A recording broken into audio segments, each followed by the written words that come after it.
প্রধানমন্ত্রী ভারতকে সব দিতে গিয়ে এমন নিঃস্ব হয়েছে, আজকে আমার দেশের ছাত্রদেরকে কিছু দিতে পারে না। তার এ দেশে প্রধানমন্ত্রিত্ব করার কোন অধিকার নাই। সুতরাং অবিলম্বে আপনি পদত্যাগ করুন। এ দেশের ছাত্ররা দেখিয়ে দিয়েছে, যদি ছাত্ররা এক হয় তাহলে ছাত্রলীগের কোন অবস্থান ইউনিভার্সিটিতে থাকে না। সেটা যেমনি ছাত্ররা প্রমাণ করেছে। আমি প্রধানমন্ত্রীকে আহ্বান করব, এই দেশের জনগণও একসাথে হচ্ছে, প্রমাণ করে দিবে আওয়ামী লীগ এই দেশে থাকার অধিকার রাখে না। গণজাগরণ মঞ্চ বানিয়েছিলেন সরকার, সেটাও কিন্তু একটি রায়ের আপিলকে বাদ দেওয়ার জন্য। সেইটা যদি বৈধ হয়, আজকে ছাত্রদের আন্দোলন কেন বৈধ হবে না? ইস্যুর উপরে এসেছি, সেটা হলো কোটা সংস্কার আন্দোলন। এই কোটা সংস্কার আন্দোলন প্রধানমন্ত্রী, আমরা বলবো আওয়ামী লীগের প্রধানমন্ত্রী, দেশের 15 কোটি জনতা বা 16 কোটি জনতা তাকে প্রধানমন্ত্রী মানে নাই। তিনি যা বলেছেন তাও তার স্ববিরোধী। তিনি বলেছেন কোর্টের রায়ের জন্য উনি অপেক্ষা করছেন, অথচ এই কোটা বন্ধ করেছেন সরকার। তার উপরে যে আপিল করা, তার উপরে যে রায় হয়েছে তার বিপরীতে সরকার আপিল করেছে। এই আপিলের সপক্ষেই তো ছাত্র জনতা নেমেছে।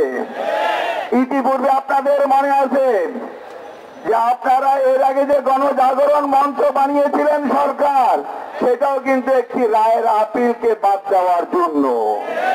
সেইটা যদি বৈধ হয়, আজকে ছাত্রদের আন্দোলন কেন বৈধ হবে না? আমি মনে করি যে বর্তমান সরকার আইনের মাধ্যমে ছাত্রদের অধিকার বঞ্চিত করতে চায়। আর সে চাওয়ার কারণ তাদের মুখেই পাওয়া যায়। তারা বলেছে ভারতকে এত দিয়েছি যে আজীবন ভারত মনে রাখবে। আমি মনে করি প্রধানমন্ত্রী ভারতকে সব দিতে গিয়ে এমন নিঃস্ব হয়েছে, আজকে আমার দেশের ছাত্রদেরকে কিছু দিতে পারে না। সেই দেশের জনগণকে দিতে পারে না, সেই দেশের ছাত্রদেরকে দিতে পারে না, তার এ দেশে প্রধানমন্ত্রিত্ব করার কোন অধিকার নাই। সুতরাং অবিলম্বে আপনি পদত্যাগ করুন। আর আমি ছাত্রলীগদেরকে বলতে চাই, ছাত্রলীগ সংবাদ সম্মেলন করে বলেছিল যে এই কোটা সংস্কার আন্দোলনের লোকদের ছাত্রদের বিরুদ্ধে তারা দেশের ছাত্রদের, সাধারণ ছাত্রদেরকে নিয়ে মাঠে নামবে। আমরা কি দেখতে পেলাম? তাদের তথাকথিত সাধারণ ছাত্র হলো রাস্তার টোকাইরা। এই রাস্তার টোকাইকে ছাত্র আন্দোলন যে বোমা মারা, অন্যান্য মারামারির প্রশিক্ষণ দিয়েছে, এই টোকাইরা হলো সেই ছাত্র। তাদেরকে নিয়ে মাঠে নেমেছে। আর কাদেরকে দেখলাম? দেখলাম কিছু পুলিশ বাহিনীকে নিয়ে মাঠে নেমেছে। সুতরাং এদেশের ছাত্ররা দেখিয়ে দিয়েছে, যদি ছাত্ররা এক হয় তাহলে ছাত্রলীগের কোন অবস্থান ইউনিভার্সিটিতে থাকে না। সেটা যেমনি ছাত্ররা প্রমাণ করেছে।